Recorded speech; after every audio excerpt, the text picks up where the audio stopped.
नमस्कार, स्वागत है आपका हमारे चैनल में। मैं हूं आपके साथ भावना सिंह। तो आइए शुरू करते हैं आज की सभी बड़ी खबरें फटाफट अंदाज में। राहुल गांधी की यात्रा मध्य प्रदेश में दाखिल हो चुकी है। यात्रा के दूसरे दिन गुरुवार शाम को बुरहानपुर में सभा को संबोधित करते हुए राहुल गांधी ने ज्योतिरादित्य सिंधिया का नाम लिए बिना बड़ा हमला बोला। राहुल गांधी ने कहा कि मध्य प्रदेश में हमारी सरकार चुनी गई थी। भाजपा ने करोड़ों रुपए में 20-25 भ्रष्ट विधायकों को खरीदकर अपनी सरकार बना ली। अच्छा, मध्य प्रदेश में हम चुनाव जीत गए, हमारी सरकार थी और करोड़ों रुपए लेकर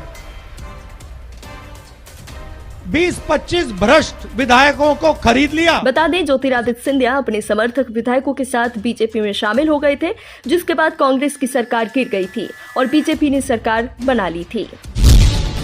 एमपी में भारत जोड़ो यात्रा के दूसरे दिन राहुल गांधी आदिवासी जननायक टांडिया मामा की जन्मस्थली पर पहुंचे। राहुल गांधी ने यहां सभा को संबोधित करते हुए कहा कि आदिवासी इस देश के असली मालिक हैं। सभा में बड़ी संख्या में आदिवासी जुटे हैं। मध्य प्रदेश में भारत जोड़ो यात्रा के दूसरे दिन राहुल गांधी 14 किलोमीटर से ज्यादा चल चुके हैं। कांग्रेस की भारत जोड़ो यात्रा 6 दक्षिणी और पश्चिमी राज्यों से होते हुए बीजेपी शासित मध्य प्रदेश में प्रवेश कर गई है।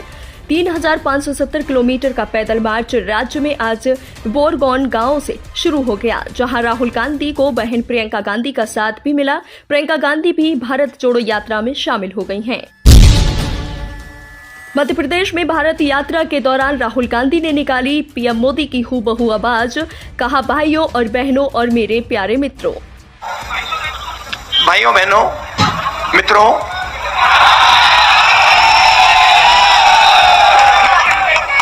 गुजरात हाईकोर्ट ने राज्य सरकार को प्रदेश के सभी पुलों का सर्वेक्षण करने का आदेश दिया है।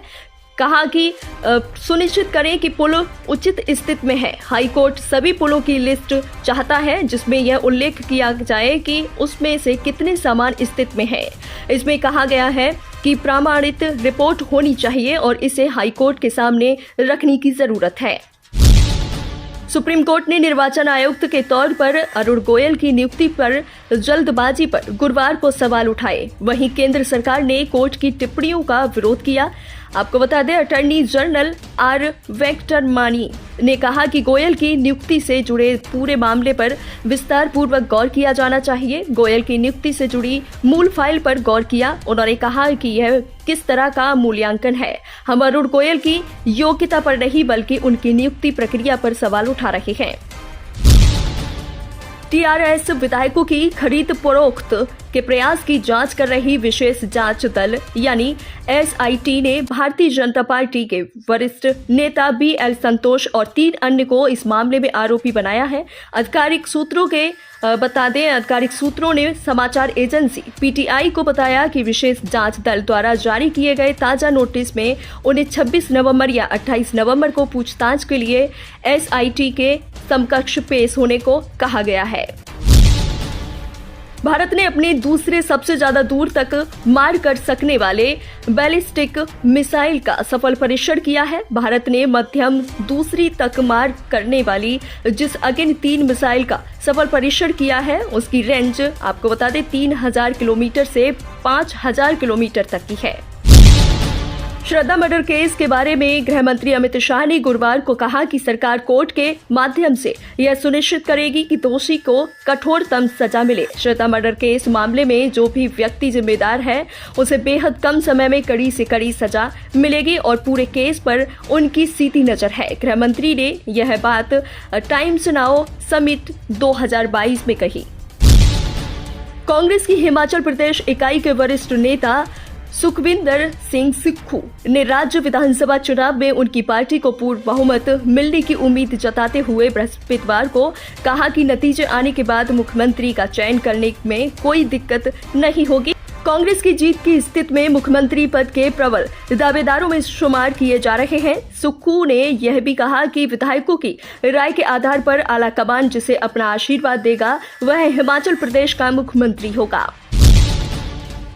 गवर्नर भगत सिंह कोश्यारी के छत्रपति शिवाजी महाराज को पुराने जमाने का आदर्श बताने को लेकर एनसीपी प्रमुख शरद पवार ने उन पर निशाना साधा है। गवर्नर भगत सिंह कोश्यारी ने सारी हदें पार कर दी हैं। राष्ट्रपति द्रौपदी मुर्मू और प्रधानमंत्री नरेंद्र मोदी को इस मामले में हस्तक्षेप करना चाहिए। साथ ही कहा कि ऐसे गैर जिम्मेदाराना बयान देने वालों को बड़े पद देना ठीक नहीं है।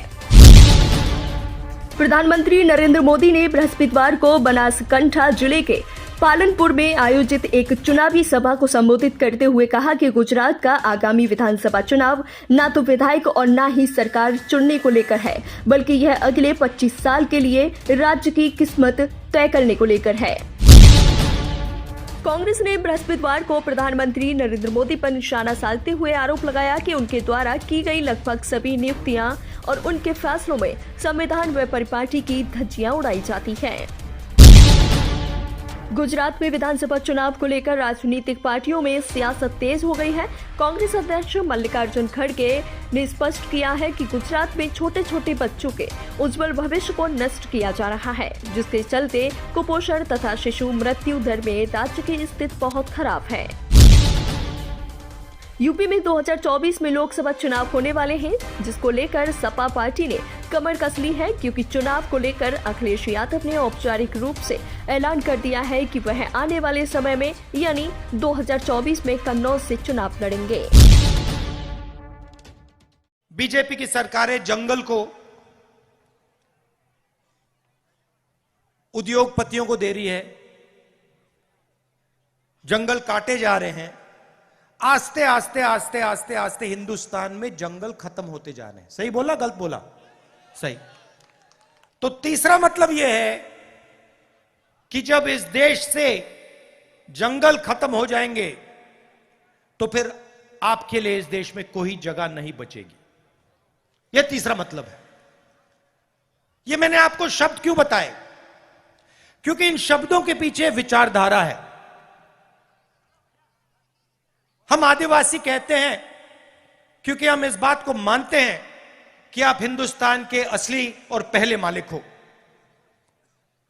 वो वनवासी कहते हैं क्योंकि वो आपके सारे के सारे अधिकार आपसे छीनना चाहते हैं और आपको यह याद नहीं दिलाना चाहते कि आप ही इस देश के पहले और असली मालिक हो। तो सबसे पहले मैं चाहता हूं कि ये जो बीजेपी के लोगों ने आपके ऊपर अपमान किया है, ये जो शब्द इन्होंने आपके लिए प्रयोग किया है वनवासी, इसके लिए ये आपसे माफी मांगे। हाथ जोड़ के हिंदुस्तान के आदिवासियों से ये माफी मांगे और उनसे कहें कि आप वनवासी नहीं हो, आप आदिवासी हो और आप हिंदुस्तान के पहले मालिक हो और हम आपको जो भी अधिकार चाहिए वो हम आपको देंगे।